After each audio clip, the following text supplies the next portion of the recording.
Hi, I'm Chef Jeff, and today we're gonna make one of my favorite whole chicken menus, and it is super simple, and it's decently healthy, and my entire family loves it, kids and all. So here we go, let's get cooking.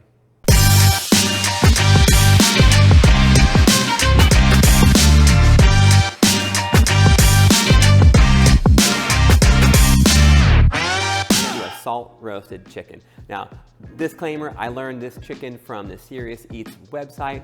I'm not sure if I'm doing exactly like they do anymore. I don't know, it's been so long. When I find something I like, I just start cooking. And now my wife will make this at home. I make it at home. All my kids love it at home. And it's like the easiest way to feed the whole family with something that tastes absolutely amazing. But you can't be scared of salt, all right? I talked to a lot of people, and a lot of people are scared of salt. Let me tell you about salt first. Salt is an important chemical for our body. Like if we need salt, we need sodium in our bodies for it to function well. You also need salt so that you can taste things. Without enough salt in food, you actually don't taste the food. All the flavors will just pass right by and go to your stomach. Where salt becomes a problem is in a lot of processed foods where they use a ton of salt, they pulverize salt and then put it in things so that they can help preserve it, and then they add salt again like on the outside of things. So that is where your salt content can go really, really high.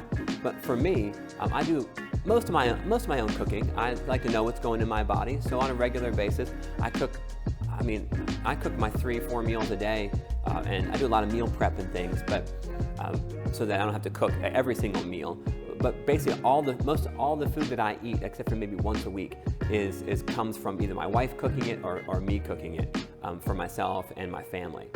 And so I get to control my salt, and that means I actually need to add salt to things, or else I don't get enough for my body to function, especially when we're training, because I do like to train hard, running and biking and swimming and things like that, and lifting weights, because that's kind of who I am. And so if you do any of those things too, this chicken will help keep your salt in the right spot. So I'm gonna grab some salt. Right here, you want a little cooking tip? A salt and pepper caddy right by wherever you cook will change your life. So I have salt and freshly ground black pepper that I keep next to my cooking stations here at the classroom, where if you're ever interested in coming and learning how to cook in person, you can come here and cook with us, or you can, again, do it anywhere in the world over these videos.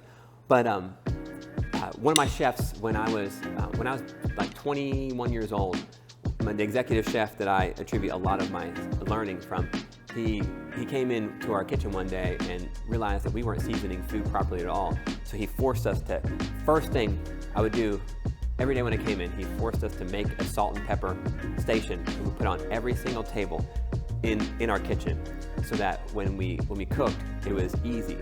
So just a cool life principle. If you want to use something and do it well, make it easy. Put it right in your way. And so we had salt and peppers on all the tables in the kitchen to make sure it was easy to get to, and so that seasoning the food to make it amazing for our customers was easy to do instead of a burden. Anyway, so I have these salt and pepper caddies. I've got them at home as well. And so we need salt, and you need a whole chicken, okay? And you need some sort of, you can cook it right on a metal rack, right on a metal pan. You can cook it I'm gonna do here in a Lodge Black Lock cast iron pan, one of my favorite pans to cook in. The Black Lock series from Lodge is fantastic. They are a phenomenal company as well. So here you go, you got your chicken. So in order to do the salt roasted chicken, you need to know what salt does to the skin. So salt will actually draw moisture out of things. And so that's kind of its job. So having salt on the inside and the outside of really the top and the bottom of the skin will make the skin pull all the moisture out of it, and then actually give you some juice in the bottom you can use to make a nice sauce. But it'll also make it really crispy, so that the skin becomes pretty tasty to eat. And I don't eat a ton of it, but I do eat some of it because it's oh so good. So what we want to do is we want to separate the skin from the bird and try to keep it like all intact. That's our goal. So you take your fingers, and right here where the breastplate is, you can see that there's a lot of connective tissue right here. And so we're just going to take your fingers and go up underneath.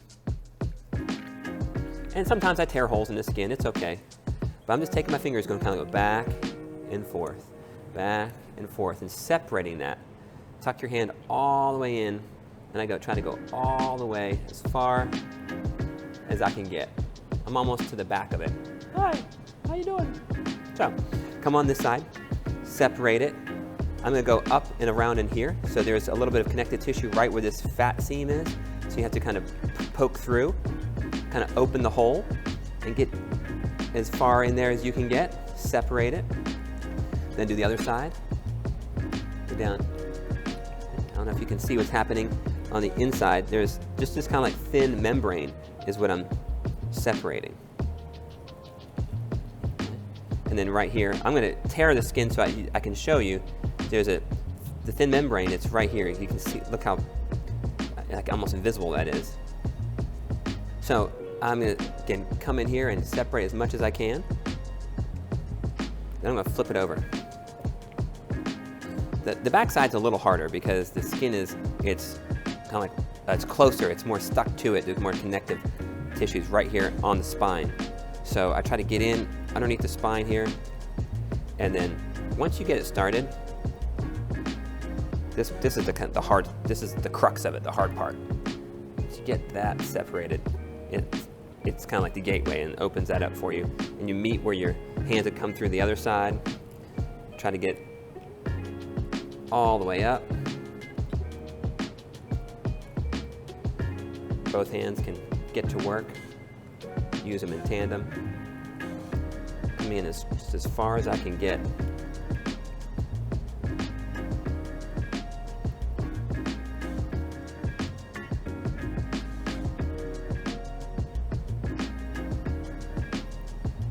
Once it's separated, you just can't be scared of the salt, okay? Don't be scared of the salt. Salt's good. I'll say that again. Salt is good. Ready? Here we go. So, take a bunch of salt. Bunch of salt. Dump it in there. Bunch of salt. Dump it in there. Just dump. Okay?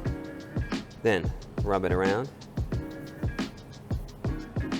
See that? See all those crystals in there? Beautiful. Make sure you get down to the sides.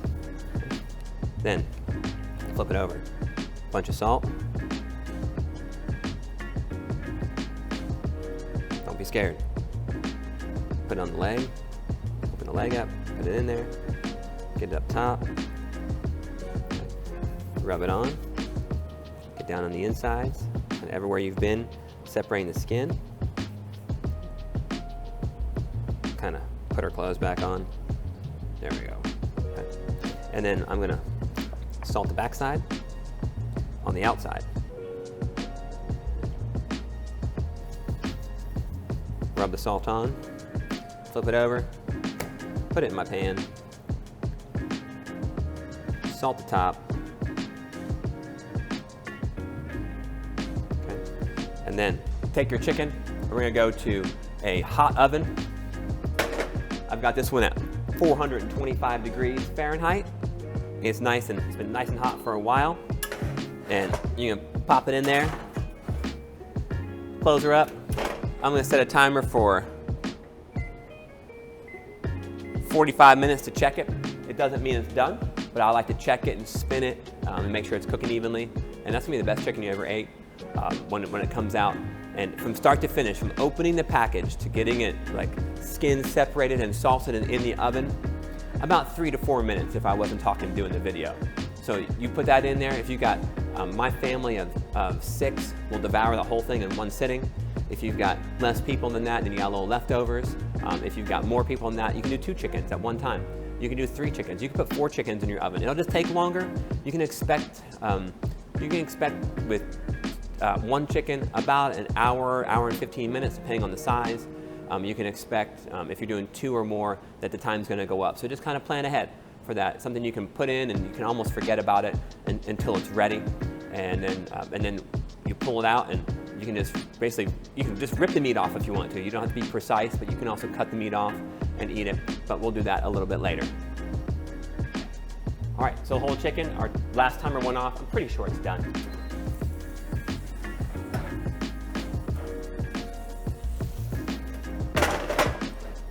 Pull it out, and then let's give it a check. kind of get as deep as it will go, pull back towards the center. And you see the temperature is dropping, not super fast, so we definitely are above the 165, 160, 165 cutoff point in the deepest part, and that helps me know the whole chicken is done. But also, as earlier we were talking about, we should be able to grab and twist. Ooh, look at that. The bone just twisted on the inside, and that also helps you. You can even pull it out if you wanted to. That helps you know. So what that's saying to you is that the chicken is roasted enough that we've broken down the connective tissue that holds the bone in place. And so if the meat isn't cooked fully, then it won't come off of there. But since it is, that means since the bone will twist and come off, it means your chicken's definitely done, okay? We have a great meal that's actually very healthy for you. You know, especially if you took the skin off the chicken. Everything else is pretty healthy for you, and will have a lot of packed flavor with not a ton of like extra fat and things that'll make it unhealthy. But anyways, it's a great meal. It's one of my go-tos, and so thanks for cooking, and let's do this again soon.